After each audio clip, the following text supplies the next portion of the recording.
Sino po handa ng faith niya sa lihan? And salamat sa Lord tayo magkakasama. So, sa aking yung pabalita, yung mga 60 years old pataas, lalo na ay may mga nararamdaman kayo sa katawan, ay kung pwede ay stay lang muna tayo sa mga bahay. Ano po? Para makaiwas tayo. At hindi po natin alam kung sino yung carrier ng virus. So sa inyong mga Biblia, makibukas kayo sa ikalawang hari. 2 Kings chapter 7. Kita niyo na po. Puso ngayon ng sipon. Kaya ako po yung tuloy pa ako sa inuupo na agad. Sige, 2 Kings chapter 7. Verse 1. Kita niyo na?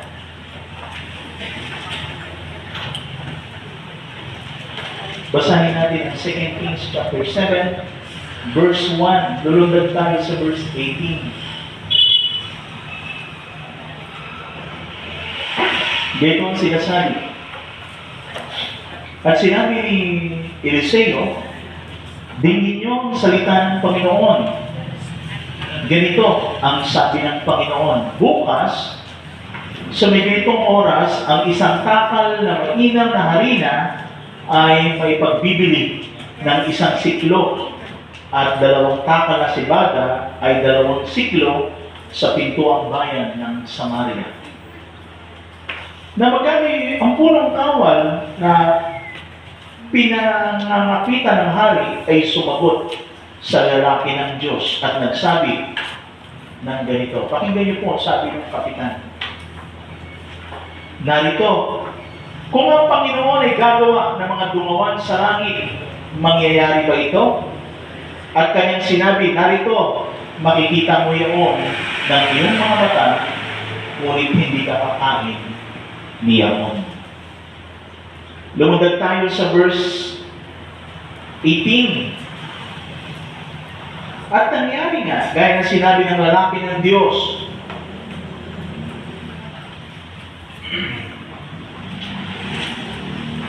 sa hari na sinasabi ang 2 takal na sibada ay may pagbibili ng 1 siklo at ang 1 takal na maingat na harina ay 1 siklo. Mangyayari bukas sa minitong oras sa pintuang bayan ng Samaria.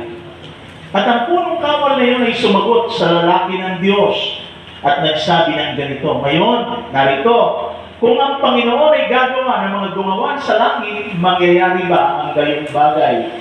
At kanyang sinabi, narito, makikita mo yaon ng iyong mga mata, ngunit hindi ka kakain niyo. Nangyari nga gayon, sa kanya'y sapagkat siya'y inapakan siya ng bayan sa pintuang bayan at siya'y namatay. Pagpalain ng Diyos, may umaga, ang pagkakabasa ng kanyang salita. Manalangin tayo. Makapangyarihan naman, may umaga. Ang aking dalangin, Lord, ang kapangyarihan ng banal mong Espiritu ang magbigay kalakasan sa mga makakapakinig ng iyong mga salita. At habang hininimay namin ang iyong mga salita, pagpalain mo ang mga salitang ito na magbibigay kalakasan sa aming buhay espiritual upang ganapin namin ang iyong kalooban. Bless mo kaming lahat. Seal mo kaming lahat ng banal mong dugo, maging aming pamilya. Sa pangalan ni Jesus, Amen. Ngayong umaga, narito po ang propeta ng Diyos at ang bansang Israel sa kanyang kapanahonan. Nagkaroon po ng tinatawag na tagutom. At ang propeta ng Diyos ay nagsalita o naghula sa mangyayari sa kinabukasan sa bayan sa pagituloy panahon ng tagutom. Alam niyo mga kapatid, darating ang panahon na mangyayari ang mga bagay na ito. Kamakailan sa Amerika, nagkaroon ng looting. Ang mga tao ay nagkakagul. Ang mga tao ay naninira ng mga supermarket. nagnanakaw ng mga pagkain para makasurvive. Ang aming panalangin, nawa ay sa panahon katulad dito, nawa ay lalo tayong tumatag at tumibay sa ating pananampalataya sa Diyos. Andiyan pa po ba kayo? Kasi maliban ng Diyos ang gumawa, ay wala tayong magagawa. Naniniwala po ba ito? Maliban ang Diyos ang pumilo sa ating mga buhay, wala talaga tayong magagawa. Kaya ito yung sinabi ng John 15. Without God, we can do nothing. Wala talaga tayong magagawa. Ang mundo, nagkakagulo. Kulang ang vaccine. Maraming walang trabaho. Siyempre, pag walang trabaho, walang pera, walang pagkain. Amen po ba? At pag walang pagkain, ang tao ay magkakagulo. Ang tao ay gagawa ng mga bagay na hindi maganda para makasubaybay. Ipanalangin natin sa Panginoon, sapagkat sa talatang ito na ating binasa, ito yung panahon na nagkaroon ng tinatawag na matinding pangin sa bayan sa panahonan ng hari at ng propeta ng Eliseo. Kagutom ang mga tao at ang mga tao ay nagkakagulo at dumating ang sandali at panahon na naroon po ang utak at nakikipaglaban ang mga mandirigma. At sabi ng banal na kasulatan, salamat merong lingkod ng Diyos. Merong propeta ng Diyos sa katauhan ni Propeta Eliseo na nagsalita na may pananampalataya. Sa panahon ito, mga kapatid, kinakailangan magsalita tayo na may pananampalataya. Dapat maniwala tayo sa mga bagay na sasabihin natin na ating sasampalatayanan, ang mga bagay na dapat nating paniwalaan sapagkat ang Diyos natin ay Diyos ng himala. Amen. Ang Diyos natin ay nagpapagaling. Amen po ba? Ang Diyos natin ay hindi nagbabago. Siya ang kahapon, ngayon at bukas.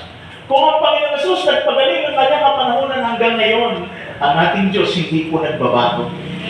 Kung ang ating Diyos noon ay gumawa ng himala para i-provide ang lingkod ng Diyos sa kabundukan para magkaroon ng ihahandog na hain sa Panginoon, hanggang ngayon ang Diyos natin ay hindi nagbabago. Kaya niya pa rin mag-provide sa gitna ng kasalatan at kahirapan. Nandiyan pa po ba kayo? Kaya kinakailangan lang natin magsalita na may pananampalataya. Sabi ko doon kay RT nung isang araw, sabi niya, Pastor, I need prayer kasi ako po at aking buong pamilya, pati yung pamangkin kong 6-month-old ay positive po sa COVID-19. Mahirap yung ganong kalagayan. Yung angka niya kinapagaan na matay.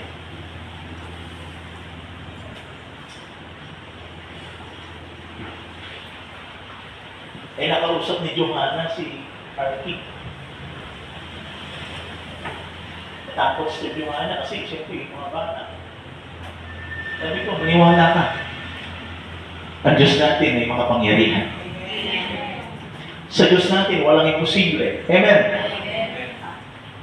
Kaya kinakailangan natin mag-ingat. Ingatan natin ang ating mga sarili. Sapagkat pag nagkaroon tayo ng sakit na ito, ng virus na ito, apektado yung ating pamilya. Hindi mo alam, kasama mo yung pamilya mo, o magkakahawa-hawa na yun. Amen? Pero kung naniniwala ngayong umaga, dinideklara ko na tayo sealed ng banal na dugo ni Jesus. Ang pag-iingat ng Diyos ay isa sa atin. Kaya sabi ko doon sa kapatid, maniwala ka, sumampalataya ka, merong himala. Sabi ko, merong himala. Kaya, nung araw, nagpunta ako kay Tatay Punching kasi sabi ni Sir Amy, kailangan na umatras na po yung dila ng Tatay Punching. So, ibig sabihin, inatake siya ulit. Tumaas kasi yung BP. Anong problema? Sir Amy, paano gagawin? Dadalhin sa ospital. Punuan ko ang ospital. Sabi ko, mag-pray tayo. Pag-pray natin, sa Diyos naman natin, walang imposible. Amen? Kailangan natin sumampalataya. Nung gabi, tinabaga ko si Joseph. Kailangan ko ng ambulance. Ngayon, tumawag yung governor's office. Sabi niya, Pastor, ready na po yung ambulance. Kinabagahan, pagkagising ko, tumawag sa akin yung kapatid. Sabi niya, Pastor, hindi na po dadalhin si Tatay Punching sa ospital kasi po, kumain na po siya at uminom. Palapakan natin ang Panginoon. Napakabuti niyo. Sa madaling salita, ang ating Diyos ay buhay, ang ating Diyos ay gumagawa ng himala. Walang imposible sa Panginoon doon sa mga uulitin ko, doon sa mga naniniwala. Kaya kinakailangan mong maniwala. Mga kapatid, sa tatlong ito ng 2 Kings chapter 7 verse 18, pag binasa po natin ang verse 3, sabi rito, mayroon ng 4 na may ketong sa pasukan ng pintuang bayan. Pakinggan niyo po yung 4 na may ketong. At sila na mag-uusap, bakit mauupo tayo rito hanggang sa tayo mamatay? Kung ating sasabihin na tayo magsisipasok sa bayan, ang kagutom nga ay nasa bayan. At tayo mamamatay roon. At kung tayo magsisitigil sa pagkakaupo dito, mamamatay din tayo dito. Ngayon ngay halina. At tayo lumapit sa hukbo ng mga taga-Syria, kung tayo iligtas nilang buhay, tayo'y mabubuhay. At kung tayo patayin nila, mamamatay lamang tayo. At sila'y nagsitindig, pagtakip siling upang magsiparoon sa kampamento ng mga taga-Syria at nang sila'y magsidating. Pakinggan niyo po. Sa pinakamalapit na bahagi ng kampamento ng taga-Syria, narito walang tao roon. Sapagat ipinarinig ng Panginoon sa hukbo ng mga taga-Syria ang hugong ng mga karo, huni ng mga kabayo sa mga tindibagay, ang hugong ng malalaking hukbo, at sila'y nag-usap-usapan narito. Inupahan ng hari ng Israel laban sa atin ang mga hari ng mga Heteo at ang mga hari ng mga taga-Ehipto upang magsidaluhong sa atin. Kaya sila'y nagsitindig, nagsitakas, pagtakip silim at iniwan ang kanilang mga tolda, ang kanilang kabayo, ang kanilang mga asno, at ang buong kampamento na gaya ng dati at nagsitakas dahil sa kanilang buhay. Kapatid, pansinin niyo po ang ginawang himala ng Diyos sa panahong ito. Meron po matinding kagutom, meron paming. Subalit sa gitna ng kagutom, ang lingkod ng Diyos, ang propeta ng Diyos ay nagsasalita ng may pananampalataya. Amen! Amen! Kasi ang Diyos niyang pinaglilingkuran ay buhay na Diyos at gumagawa ng himala. Amen! Amen! Alam ni propeta Eliseo na kayang gumawa ng himala ng kanyang Diyos na buhay. At ngayong umaga, ang Diyos ni Prophet Eliseo ay ang Diyos na ating pinaglilingkuran. Nandun po yung 4 na may ketong. Sa panahon nila, ang mga may ketong hindi pwedeng makilubino sa mga tao kasi may ketong. Panahon ng tagutom, wala silang makain. Nandun ang kampamento ng mga taga-Syria ng mga laking hukbo para lusubin ang bansang Israel. Ang sabi ng banal na kasulatan, nagsalita yung 4, sabi niya, pag nanatili tayo dito, mamamatay tayo. Pag pumaroon tayo, maaari tayong mabuhay. Kung papatayin na tayo, mamamatay lang tayo. Pero kinakailangan humakbang tayo ng pananampalataya. Nakita niyo po mga kapatid, sa paglilingkod sa Diyos, kailangan ang pananampalataya. Ano sabi ng Hebrew chapter 11 verse 1? Ang pananampalataya ay katunayan ng mga bagay na hindi nakikita, subalit katiyakan ng mga bagay na darating. Amen po ba? Faith is the substance of hope. Naniniwala sa mga bagay na hindi nakikita at sumasampalataya na ang Diyos natin ay Diyos ng himala. Ang sabi ng kasaysayan, ang 4 na ketongin ay nagpasyang pumaroon sa hukbo ng mga taga-Syria sa kampamento. Yun po yung isang malaking headquarters, malaking batalyon. At ang sabi ng banal na kasulatan, sapagkat sinabi ni Propeta Eliseo na bukas ng umaga, makakakain kayo, makakabili kayo ng trigo at ng tinapay na magiging sibatan. Sabi ng Biblia, nagalit yung kapitan, sabi na buksan man ng Diyos ang pintuan, ang bintana ng kalangitan, hindi mangyayari. Kasi hindi po yung kapitan. Minak niya ang ating Diyos na pinaglilingkuran at sabi ni Propeta Eliseo, mangyayari ang sinasabi ko. Pero ikaw, hindi mo mararanasan at hindi ka makakakain noon. Alam niyo po ang nangyari sa kapitan? Sa sobrang dalawang ng maraming tao patungong kampamento ng Syria, yung kapitan ay natusan ng hari na tagapagbantay sa pintuan na apakan ang taong bayan at namatay. Amen. Hallelujah. Hindi talaga siya nakakain. Samantala yung 4 na may ketong na naniwala at sumampalataya, pumaroon sa Syria sa kampamento. Ang sabi ng banal na kasulatan, habang naglalakad yung 4 na may ketong, nagmamadali sapagkat gutom na sila, wala silang makain. Ang sabi ng banal na kasulatan, habang padaluhog yung gumawa ng himala ang Diyos. Gumawa ng dakilang pagkilos ang Diyos. Ipinarinig ng Diyos ang mga karo ng mga ngabayo at mga mandirigma na natakot ang kampamento ng sila at sila'y nagsitakas. Pagdating ng 4 sa kampamento, wala ng tao. Amen! Anong inabutan nila? Maraming pagkain. Palapakan natin ang Panginoon. Woo! Hallelujah! Anong ibig sabihin ngayong umaga? Doon sa mga naniniwala at sumasampalataya, may himala. Doon sa mga naniniwala at patuloy na sumasampalataya, merong himala at may kapangyarihan ng Diyos na ating pinaglilingkuran para gumawa ng himala sa ating buhay. O salamat sa Panginoon, ngayong umaga ang buhay natin isang himala. Amen. Himala tayo. Yes, yung iba, walang makain. Yung iba, naguguluhan. Yung iba, hindi alam ang gagawin. Pero tayo mga mananampalataya na nagtitiwala sa Diyos, malakas at nagtitiwala ng lubos sa Panginoon. Sapagkat ang pangako ng Diyos, hindi niya tayo iiwan, hindi niya tayo pababayaan. Ang sabi ng banal na kasulatan, mga kapatid ko sa Panginoon, merong revival doon sa mga naniniwala. Kaya ngayong umaga, ang ating paksay pinamagatangkong kailangan natin ang pagdalaw ng Diyos. Kailangan tayong dalawin ng Diyos. Kailangan natin ng revival. Kailangan natin ng pagkilos ng Diyos. Kailangan natin ng himala ng Diyos. At kinakailangan magsalita tayo na may pananampalataya sapagkat iginagalang ng Diyos ang ating pananampalataya. Amen! Pag sinabi mong wala, wala talaga. Amen! Pero pag sinabi mong meron, meron. Sabi ko, pag sinabi mong meron, meron! O kanta kanina, umuulan ng pagpapala sa inyong palagay sa panahon ng krisis. Meron kayang uulan ng pagpapala? Meron doon sa mga maniniwala at sumasampalataya. Kaya mga kapatid, sino rito ang nais makaranas ng kapangyarihan ng Diyos? Ako gusto kong maranasan yung kapangyarihan ng Diyos. Na makita mo yung mga may sakit, gumagaling. Yung pagtunga mo ng kamay mo, gumagaling. Yung malayo, distansya na humihingi ng panalangin, gumagaling. Amen! Praise God. May himala. Wala pong milya doon sa mga naniniwala at nais tumanggap ng himala. Kailangan mo lang maniwala, kailangan mo lang sumampalataya ng taimtim sa iyong puso.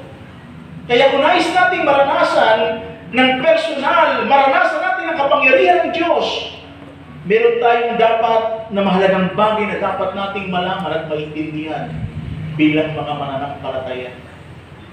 Mahalaga na ating maunawaan, mga kapatid, ang bagay na ito upang tanggapin natin ang pagpapala at ang himala ng Diyos. Kasi alam niyo po, itong parating ng mga buwan, kung napansin niyo, is God, hindi madali ang nangyayari sa ating panahon. Dili niyo po, inilockdown na yung abra. Pag wala kayong swab test, hindi kayo makakapasok. Tengga ka ron. Kaya bago ka pumasok, dapat siguraduhin mo may swab test ka. At pagpasok mo ng bayan ng Occidental Mindoro, negative ka. Amen? Amen po ba? Yes, God. Kaya mag-iisip ka. Ano kaya? Magpa-check na ako para immune ako. Para kahit saan ako pumunta, pwede. Eh yung iba naman natatakot sa injection. Prisha, nagtatak na ng injection? Okay naman? Sinina. Palapakan natin ang Panginoon. Thank you, Jesus. Palapakan natin ang Panginoon. Nagbigay po si Dr. Ailid sa lahat ng employee ng kanilang kumpanya ng libreng injection. Lahat po ng mga frontliner. Salamat kasama si Grace. O, in-injection na. Kaya lang, pag ikaw po ay na-injectionan, bago ka injectionan, ay hindi mo pwedeng tanggapin yun kasi magpo-conflict yung injection. Kinagat si Grace ng aso. Aso namin na may sakit. Kinagat siya kasi pinaliguan nila magkapatid. Dili mo nga naman, may sakit na pinaliguan kasi maputi. Naawa sila magkapatid. Kinagat sila. Walang ano yun. Wala yung anti-rabies. Okay, kinakala mo na pa-inject siya. Sternerby naman, yung pusa namin na mabait, laging karga-karga, kinalmot naman siya. Meron din yun, rabies. Parang yung anak ng kapatiran na kinagat ng aso, binaliwala. Kaya napansin niya na yung anak na tumitirik ng mata. At dinala sa Manila kasi tumitirik na yung mata. Eh huli na, umakyat na yung rabies sa utak. Ano nga ang pangalan mo na yung bata? Yung anak ni Saul. Namatay na yun. Namatay yung bata. Kaya mag-ingat kayo. Diyos yan. May rabies. Kaya, ang nangyari ko ay, nung pagdala sa Manila, wala na huli na. Umakyat na po yung rabies sa utak. Kaya pag nakagat kayo ng hayop, huwag kayong magkalintana, magpaturok agad. Amen po ba? Andiyan pa po ba kayo? Mga kapatid, napakahalaga na maranasan natin ang pagkilos ng Diyos. Ako, ninanasan ko na dalawin tayo ng revival. Sa gitna ng pandemya, magligtas ang Diyos ng maraming kaluluwa. Sa gitna ng mahirap na sandali, humahayop pa rin tayo, nagbabible study pa rin tayo, nangangaral pa rin tayo ng salita ng Diyos, and I believe ang pag-iingat ng Diyos ay isa sa atin. Kaya, may bago pa rin ako. Nag-visitation ako kahapon, kaya hindi ko na nakapasalan lahat. Basta mahalaga, meron kang face mask at meron kang alcohol para maingatan mo yung sarili mo. Pag uwi ko rito, inuupo na ako. Kaya sermon tuloy ako sa commander ko. Akala mo, susuperman ka. Akala mo, malakas ka. Kung gano'n, sisinghal-singhal ka na naman. Ako'y naniniwala, pag-ingat ng Diyos ay isa sa atin. Ingatan din natin ang ating sarili. Diyan pa po ba kayo? Sa ating teksto, tignan natin at pansinin ang tatlong pangunahing dahilan ng makapangyarihang pagkilos ng Diyos kung bakit nagkaroon ng revival sa lugar ng Samaria. Paano nagkaroon ng revival sa lugar na iyon, sa gitna ng tagutom, sa gitna ng nagkakagulo ang mga tao, merong himala. Nagkaroon ng pagdalaw ng Diyos. Paano nangyari yun? Mga kapatid, ang dahilan kung bakit dinalaw sila ng revival, ang unang dahilan ng himala, dahil sa lalaki ng Diyos. Una, dahil sa lalaki ng Diyos. Dahil sa propeta ng Diyos. Walang iba kundi si propeta, Eliseo. Nalala niyo ba ang lalaking ito nung panahon tinawag siya ng kanyang pastor na si Elias? Nalala niyo ba ang lalaking ito na habang inihabis ni Elias yung balabal niya, nung panahon yung pag hinagisa ka ng balabal ng lingkod ng Diyos, tinatawag ka ng Panginoon. At ang sabi ni Eliseo, habang siya nag-aaral doon sa kanyang bukinin, sabi ka, saglit lang po, magpapaalam ako sa tatay at nanay ko at ako'y susunod sa iyo. Eh, may tuloy-tuloy si propeta Elias. At yun nga ginawa ni Eliseo. Para wala na siyang balikan, ang ginawa ni Eliseo, yung kanyang baka na ginagamit sa pag-aararo, yung kahoy na ginagamit doon, pinanggatong niya, kinata yung baka, nagpadispidita, nagpakain si Eliseo para sumunod sa tawag ng Diyos. Amen! At naranasan ni Eliseo ang kapangyarihan ng Diyos. Sapagat minsan sinubok siya ng kanyang pastor. Ang sabi ng kanyang pastor, Eliseo, pupunta ako sa lugar ng Gilgal. Ang sabi ng Diyos, dito ka, maiwang ka rito. Ang sabi ni Eliseo, sabi niya, buhay ang Diyos. Buhay ka. Sasama ko sa iyo hanggang sa lugar ng Gilgal. Amen! Praise God. At ang sabi ng Biblia, sumama si Eliseo at nakita ng lalaking ito ang himala at kapangyarihan ng Diyos sa buhay ng kanyang pastor na si Elias. Amen! Hindi naman sa Gilgal. Praise God. Ang daming himala na ginawa, na nakita ng lalaking ito kung paano gumagawa ng himala ang Diyos ni Elias nung panahon niya. At sa bandang huli, sa mabilis na kwento, ang sabi ng Biblia, nung malapit na sila, ang sabi ni Elias sa kanya, Eliseo, buhay ang Diyos. Sabi niya, maiwang ka rito, pupunta ako sa lugar na iyon. Sabi ni Eliseo, sabi niya, Pastor, buhay ang Diyos, buhay ka, sasama ako sa iyo hanggang sa lugar na iyon. Amen! At ang sabi ng Biblia, nung tumawid sila doon, praise God, sa lugar na iyon, doon sa tubig na malakas at agos, ang sabi ng banal na kasulatan, amen, nakita ni Eliseo kung ano ang ginawa ng kanyang pastor. Kinuha yung barabal at hinampas yung tubig at yung malakas na agos ng Jordan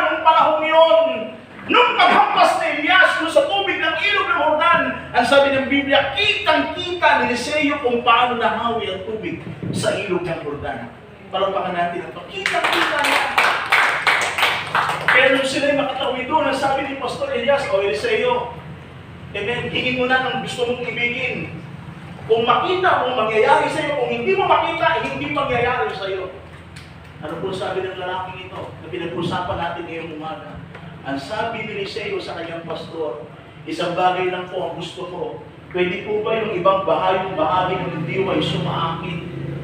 Ang sabi sa kanya ni Pastor Elias, kung makikita mo ako, mangyayari. Kung hindi, hindi mangyayari. Amen! Maya-maya, sabi ng bata, sulatan, dumating ang araw ng ufoy mula sa kalamitan at dirapture si Elias. At paglingon ni Eliseo, wala na si Pastor Elias.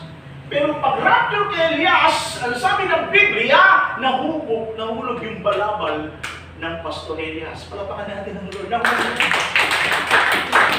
Nakita niya ba ng rapture yung pastor niya? Nakita niya? Nakita niya. Amen! Pag-lingon na, wala na, biglang na-rapture. Pero yung balabal na hulog, alam niyo ba kapatid yung balabal na yun?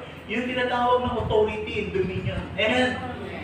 At ang sabi ng lalaking ito, pinulog niya yung balabal ng kanyang pastor. Pagbalik niya sa ilog ng Jordan, wala na si Pastor Elias. Siya na lang mag-isa.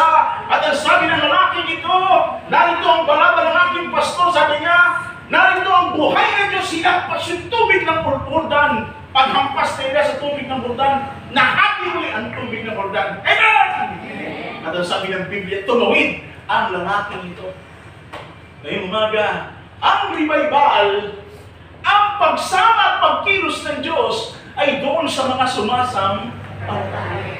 Doon sa mga naniniwala. At ang sabi ng kasaysayan, wala na po si Pastor Elias.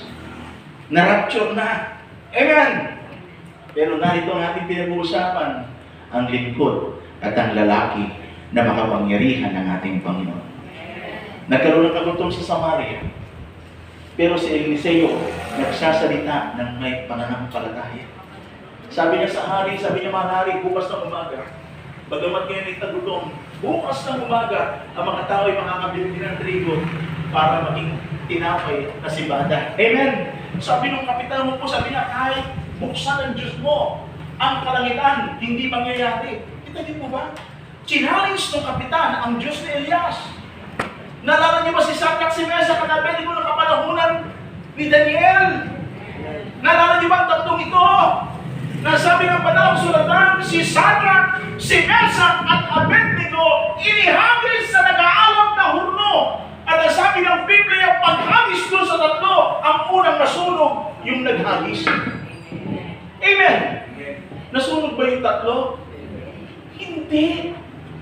Ngayong umaga mga kapatid, huwag kayong matakot. Amen. Ang Diyos ni Sadrach, ni Meshach at Abednego ay ang ating Diyos ngayong umaga. Amen. Base yan sa iyong paniniwala at pananampalataya. Pag sinabi mong hindi ka tatalaga ng bayo sapagkat silkirap pa ng dugo ni Kristo, igagalang ng Diyos ang iyong pananampalataya. Amen. Igagalang ng Diyos. Ang sabi ng Biblia, pagdating ng apat na kinungin, nagulat sila sapagkat pagdating nila sa kampamento, pagpasok nila doon sa bahay, ang daming pagkain, ang daming samsam, ang daming ginto, kumain yung apat na busog. At sabi ng isa, napakaganda na ginawa ng Diyos sa atin. Hindi ba pwedeng ibabalita natin para yung mga nagugutom makakain din? Amen! Sabi ng isa, mas mabuti pa nga, i-report na natin na yung mga sundalo na sila ay tumakas. Alam niyo po ba, kasi habang nagmamadali yung apat papunta sa kampamento, ipinarinig ng Diyos sa mga mandirigma ng Syria na yung laban ng apat ay para mga hubo, kaya natakot ang bansang Syria. Amen? Tumakas. Ano nangyari? Dahil yun sa propeta ng Diyos. At ito nangyari na kinamagahan, sabi ng Biblia, nung ibinarita ng apat na kitongin, sabi, mahal na hari, yung kampamento ng mga mandirigma ng Syria ay wala pong tao. Ang dinagdan po namin, ang daming samsam, ang daming pagkain. Sabi ng hari, sabi niya, pagpapunta ka na po, magpautos ka, tignan mo nga kung totoo sila sabi, kasi bakit pagdating natin doon, nagtatago lang sila sa dilim at tayo tuyugin. Pagdating doon, ang daming pagkain, ang daming samsam, ginto at pilak, at pinagpala ang bansang Israel. Ngayong umaga, Sa panahon katulad nito, mga kapatid, pakinig kayo mabuti. Kahit crisis, kahit pandemic, pag tayo naniwala sa ating Diyos na buhay, merong himala. Kailangan nyo lang maniwala. Bakit? Dahil yun sa lingkod ng Diyos. Because of the man of God. Bakit? Pastor, ano meron doon sa man of God? Sa ating teksto, makikita natin yung tinatawag na God's servant, yung pastor, yung propeta. Bakit lingkod ng Diyos? Why man of God? Because it is God anointed one. Ang mga lingkod ng Diyos, anointed yan. Amen? Kaya yung mga pastor natin, mga anointed. Amen. Para kayo yung maniwala yung mga pastor natin, mga anointed. Sabi ko doon sa pastor, doon sa Pampanga, sabi niya, Pastor, ano po ako, kapampangan po ako. Minsan, kinakain ko po yung salita ko. At minsan, Pastor, hirap na hirap akong magsalita. Sabi ko, huwag ka mag-alala. Basta pagtayo mo ng pulpito, sabihin mo, Holy Spirit, take charge. Sabihin mo kung pinapasabi sa iyo ng Panginoon, magsalita ka lang. At ikaw ay binahira ng Diyos. Amen? Amen? Anointed ang mga lingkod ng Diyos. Kaya yung mga pastor natin, anointed. Amen? Amen. Kaya sabi ko, sino man tuloy sa likod ng pulpito nito, kinasihan, binahiran ng Diyos. Andiyan pa po ba kayo? Nalala niyo ba kung paano, amen, si David ay pinili ng ating Panginoon? Sa 1 Samuel 16:17, pinili siya, chosen one. Mag-isa panahon ni David. Sa 1 Samuel 24:6-10, basahin niyo na lang sa bahay niyo. Yung istorya ni Haring David kung paano siya pinili at pinili ng ating Panginoon. Siya po yung chosen. Pinili siya, binahira ng Diyos. Kaya ang mga lingkod ng Diyos ay kinakasihan ng Panginoon. Yung mga church leader, napakahalaga, ang mga leader natin ay anointing. Amen? Kaya sabi ko, dapat ang pastor marunong, maabilidad, madiskarte, magaling, mahusay, at higit sa lahat, puspos ng banal na Espiritu. Andiyan pa po ba kayo? Kasi kung magaling lang, walang kapangyarihan, wala rin sa isa. Kailangan puspos ng banal na Espiritu. It's God. Because they are God's anointed one, ang mga lingkod ng Diyos. Salamat sa Panginoon sa buhay nila sa iyo. Kaya sabi ng Biblia, nung tinumagahan yun, nung inutusan ng hari, yung mga mandirigma para tingnan ng Samaria kung talagang totoo, ang ibinalita ng 4 na ketonin, at dumating ang balita, at nangyari ang hula ni Propeta Eliseo. Yung kapitan na umuupos doon sa sinasabi ng propeta, pinagbantay ng haras at pintuan, nang dumaluhong ang mga tao na gutom at walang makain, sinagasaan, inapakan, namatay ang kapitan. Amen? Totoo sabi na sa iyo, sabi niya makikita mo, pero hindi ka makakakain. Kaya mahalaga po, ang mga lingkod ng Panginoon sa loob ng church, sila yung unang binabahiran ng kapahiyagan ng ating Panginoon. Pangalawa, hindi lamang ang lingkod ng Diyos, kundi ang pananampalataya ay napakahalaga. Lagi kong sinasabi ito, doon sa mga nag-aalinlangan ay mahirap talaga mangyari. Pero doon sa mga niniwala, mangyayari. Kasi sa panahon natin ngayon, ang kailangan natin pananampalataya. Anong gagawin mo doon sa wala ng buhay? Kasi ipatungan mo ng kamay. Merong himala. Amen?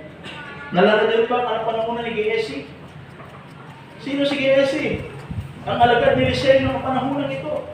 Nagkaroon sa tawag ding labanan, di mga natakot si Giesi. Sabi niya, Pastor, ang daming hukbo na ating kalaban. Sabi niya, mamamatay tayo. Ang sabi ni Eliseo, Panginoon, imulat mo ang mata ng alagad na ito at idinilat ng Diyos ang mata ni Giesi. At ang sabi ng banal na kasulatan, pagdilat ng mata ni Giesi, nakita niya maraming mandirigma ng kalangitan, higit mas marami sa kalaban. Grito yan. Nalala niyo ba yung babaeng Sunamitas kanyang kapanahunan? Na hinulaan din ng propeta Eliseo na hindi manganak na magkakaroon ng anak. Amen! Sapagkat ang babae ito'y, anong ang term pwede natin gamitin sa babae ito? Very generous ang babae ito. Sabi niya sa asawa niya, sabi niya, sweetheart, itong lalaki nakikita ko siya, lingkod ng Diyos. At sa kanya mahabang panlalakbay, sabi niya, pwede bang pagawa natin siya ng kwarto, tuwing dara siya doon, tutuloy siya doon para kumain at magpahinga. At ganoon ang ginawa ng babaeng Sunamita. At sabi ng Biblia, tuwing daraan si Propeta Eliseo sa lugar na tumitigil siya sa bahay na yun, kumakain, nagpapahinga. At habang kasama niya si Gehazi, tanungin mo ako anong ibig niya. Sabi ng babae, wala po akong anak. Pwede niyo po ba akong ipanalangin na magkaroon ako ng anak? Amen! At ginawa na ng Propeta Eliseo, pinatungan ng kamay babae, ililay hands. Yung babae baog, pero nagkaroon ng anak. Sabi ko yung babae baog, nagkaroon ng anak. At ang sabi ng Biblia, sa darating na buwan, kakaano ka ng bata ang nangyari na ganan. Bakit? Dahil sa lingkod ng Diyos. Amen po ba? Amen. Ang revival, malaki ang kinalaman ng lingkod ng Diyos. Mabalid, napakalaga. Pangalawa, dahil sa pananampalataya. Kaya may umaga, nahamon ko kayo. Ang aking panalangin, katulad ng panahon ito na mahirap ang pagkilos. Ang mga tao ay takot sa virus. Ang mga tao ay nangangamba. Ang mga tao ay nawawala ng pag-asa. Ang mga tao ay hindi na alam ang gagawin. Doon sa amin sa San Pedro, Laguna, anong tawag doon? Nilockdown. Tahimik na tahimik ang barangay. Sabi ko sa kapatid ko, kumusta ka? Sabi niya, wala na. Wala nang biyahe ng jeep. I-driver ko yung pangalan kong kapatid. Paano ka mabubuhay? Sabi niya, survival na ito. Kita niyo, yung pangalan na, survival na. Kaya sabi sa kayo, huwag ka mag-alala, hindi ka papabayaan ng Diyos. Kakain ka pa rin sa oras. Palapakan natin ang Panginoon. Eh, di ba mga kapatid, tayo mga mananampalataya, magsalita tayo na may pananampalataya. Pagkausap mo, walang pananampalataya. Sabi mo sa kanya, may himala ang Diyos. Amen. Yung mga may sakit, patunga mo ng kamay. Hindi naman ikaw magpapagaling, kundi ang Diyos. Amen. Please God. Kaya mga kapatid, mahalaga ang pananampalataya. Sabi rito, he believed in faith in the Lord. There's a power in words. Sa Proverbs 23 verse 7, Hebrews chapter 3 verse 12. Believe and have faith in God, in His Word. Sa mga kapahayagan na itinuturo ng mga lingkod ng ating Panginoon. Yung po ang susi ng revival, pangatlo panghuli. Nasusi ng revival, hindi lamang ang lingkod ng Diyos, hindi lamang ang pananampalataya, pangatlo, yung tinatawag na wise decision. Kapatid, sa mahirap na sandali, kailangan maging wise tayo. Sabi ko, maging wise tayo. Dapat tama ang iyong desisyon. Wise decision, tama, wastong pagpapasya. Amen, araw-araw, we make decision in our life. Amen po ba? Dapat, bago ka magpasya, mag-pray ka muna. Tama ba itong pagpapasya gagawin ko? Abay, mag-isip tayo. Manalangin tayo. At kailangan tama ang ating pagpapasya. Wala ng oras, bibilisan ko na. Yes, God, sapagkat napakahalaga ng ating pagpapasya. Ang ating mga pastor sa ating mga simbahan, sila po'y nagpapasyang maingat at tama ang kanilang pagpapasya. Kaya dapat bago ka mag-decide, magpasya, o anong gusto mong gawin sa buhay mo, dapat manalangin ka muna. Amen? Huwag kayo mag-decide ka agad. At pag sinabi, paano mo ito, ano gagawin natin? Ipalaglag na natin. Huwag niyong gawin yun. May buhay yan. Amen? Amen po ba? Nalala ko noon, kung nasa San Jose pa ako, si Manang Inday, anong problema? Member namin si Bagus na. Mahirap lang sila. Si Manang Inday, naglilinis lang ng kuko. Si Binisa, nagtatrabaho sa, ano nga yung sugalan? Casino Pilipino. Bata pa si Binisa noon. Kung yan nagkakamali, 21 years old. Maya sabi namin ni Manang Inday, Pastor, alam ko gagawin ko, buntis ko si Binisa. Pwede ba basta palaglag na lang namin?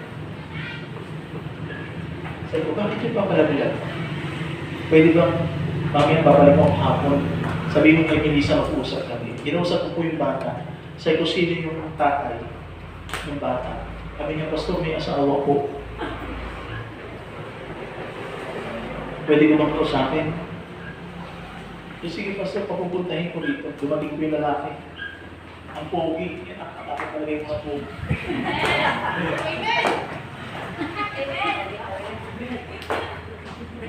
Sabi ko, Anong plano mo?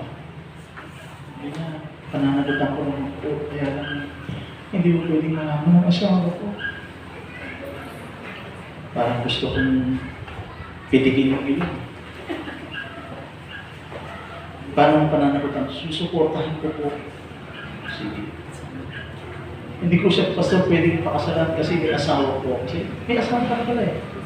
Bakit mo siya binaptis? Mahal ko po siya.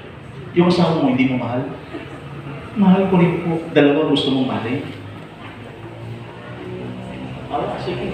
Hindi ko umalis na yung lalaki. Sabi ko, may tinis anong plano mo iya? Sabi niya, pastor, ipapalaglag ko na lang. Kasi kung akong gagawin niya. Pag pinalaglag mo yung batang yan, sino makapagsasabi yung batang yan na magiging susunod na presidente ng Pilipinas? Amen. Napatayo po si Melissa, pastor, bunga nga ho ito ng kasalanan ko nga. Sino makapagsabi magiging presidente pala ng Pilipinas yan? At sino magdadala sa'yo ng swerte at pagpapahala? Huwag mo yan ipalaglag, dalhin mo yan. Sabi ko nga ng Inday, oh, sige, kaya niyo bang pastor, nag-protix lang ako, paano mabubuhay ng bata yan? Tutulungan kayo ng Diyos. Lumipas ang panahon, pinag-pray ko siya. Basta pinag-pray ko si Melissa, hindi ko siya makalimutan. Pinag-explain niya, pastor, paalis na po ako. Nailabas na po yung bata. Iniwan kay Manang Inda, yung nakita nagkaputis-putis. Yung bahay nila, tatagilid na. Siyempre, mahirap lang. Alam niyo po, sabi ni Melissa, pastor, paalis na po ako, ipag-pray niyo. Saan ka na naman pupunta? Mag-aabot ako, pastor. Paano yung bata? Bahala na po si mama. Umalis po si Melissa, nagpunta po sa ibang bansa. Alam niyo po ba yung babae nito? At the age of 21 years old, nakapag-asawa po ng pinakamayaman sa bansang Hapon. Yung pinakamayaman doon sa Japan, nakapag-asawa niya. Nung umuwi po ng Pilipinas, pinagawa po yung bahay nilang gigiray-giray na, ginawang mansyon. Pinagawa din ang mansyon si Melissa, bumili ng maraming lupain, at doon kami huling magkita ng batang ito. Sabi niya, pastor, ito nga yung sinabi mo. Amen. Naging pagpapala po ang batang yan sa buhay ko. Palapakan natin ang Panginoon. At salamat, pastor, sa pagkatama ang ginawa kong pagpili. Hindi ko siya pinalaglag. Kasi kung pinalaglag siya, hanggang ganyan, dala-dala ko siya. Amen. Pero yun po yan. O wala na lang oras. Wala na lang oras.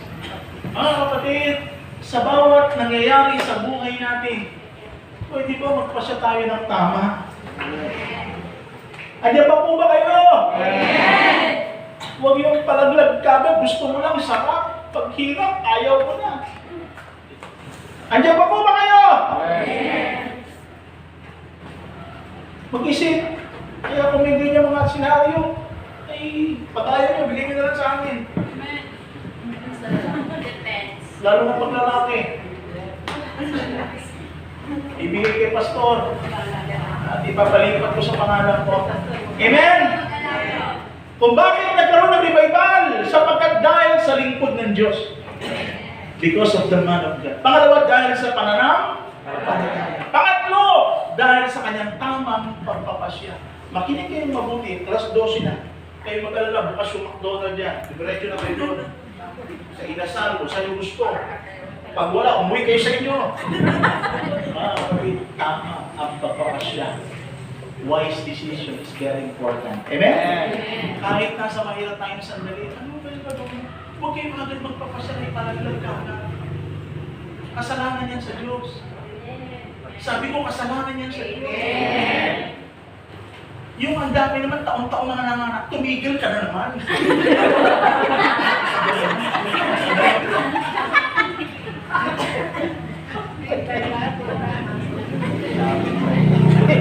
Pag nanganganak, pitikin mo yung kamay.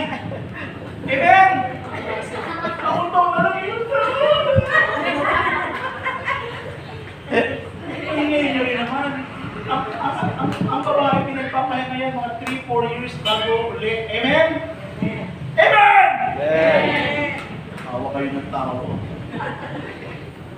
Kaya nga kami straight dahil sa nakakahinga, hindi na nasundan ko rin.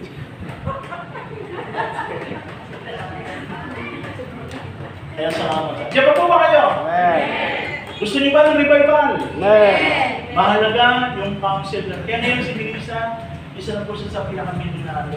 Tapos namata. Karating dito nga, isa sa Philippines. Nagkasama rin ng hapon.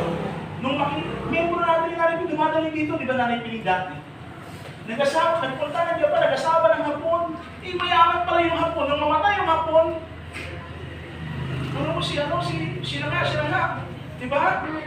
Ay, naganda ng buhay. Nung namatay yung mayamang hapon, ipinamana lang kay Elisa yung kayamanan ng hapon. Si Aiza. Nung sumampa sa barko, sabi sa Pina, Papa ka dyan! Sabi ko ba, hindi ako bababa. Ayaw talaga bumaba. Disidalo talaga si Aiza. Sabi ko, Aiza, mag-iingat ka. Sabi sa Pina, pinabababa ng barko. Amen! Kahit kalat-karin mo, hindi ka na nabababa yun. Determinado na yun. Amen! O ngayon, pinagpala si Pastor Danaster Pina. Amen. Palapagan natin yung Panginoon. Hanggang ngayon, tumutulong pa rin sa pamilya. Hindi lang yung pamilya, pati mga kapatid, tinutulungan. Amen. Salamat sa Diyos. Sa bawat desisyon na gagawin natin, makinig kayo. Pastor, alas-dos na, bumutot ako. Kunti na lang. Sa bawat desisyon na gagawin natin, pag nagkamali kayo ng desisyon, kaya dapat tama ang desisyon. O mga dalaga, nagkakaintindi na tayo. Tingin mga dalaga. Ba't ganyan tingin sa akin mga dalaga na? Mga dalaga ha? Ingatan ang sarili. Umili. Pogi pastor, kahit hindi pogi. Basta mabait. Amen? At mamahalin ka, ikaw lang habang buhay. Yung mga pogi, ang daming minamahal. Kaya yung dalawa kong anak, sinabihan ko sila, sabi ko doon sa dalawa kong anak, huwag kayong pipili ng pogi. Dati si Blessy umiyak. Kasi ang pogi ng boyfriend. Eh nakita niyo yung boyfriend niya, hinahawakan ng babae na magaganda. Sabi niya, hindi nakit yan, mas tayong baboy. Sabi niya, ay, nag-mature yan, o. Hindi na siya, marunong na siya. Yung kamukha ko lang, ha? Kala ko, basta. Yung mabait at responsable at alam mo mamahalin ka. O, tumayin tayo na ito, alam mo. Gusto niyo ba ng revival? Yes! Mahalaga ang lingkod ng Diyos. Magpa-council. Sabi ko doon sa isa, ay kadami pa. Pag wala na talagang oras, gusto tayo i-challenge. Ang challenge ngayong umaga, ang revival, napakalaki ng kinalaman ng lingkod ng Diyos. Pwede ba makinig naman tayo? Pag sinabi huwag ka tumuloy, huwag ka na tumuloy. Kasi mapapahama ka. Kasi alam ng lingkod ng Diyos yung gagawin. Kinakailangan natin sa panahon na yun, kinakailangan mo ng pananampalataya. Sabihin mo sa sarili mo, uunlad ako. Sabihin mo, giginhawa ko. Magiging malwan ang buhay ko. At isang araw, yayaman ako. Kaya kung gusto pa rin, gusto nyo, manatili pa rin kayo mahirap. Mag-proclaim kayo sa buhay nyo na uunlad kayo. Si Johanna na, naniwala, sumampalataya. Sabi niya, isang araw, uunlad ako, isang araw, yayaman ako. Ano yung milinari? At hanggang ngayon, patuloy na naniniwala. Amen? Anong ginawa naman ni Johanna? Naniwala at sumampalataya.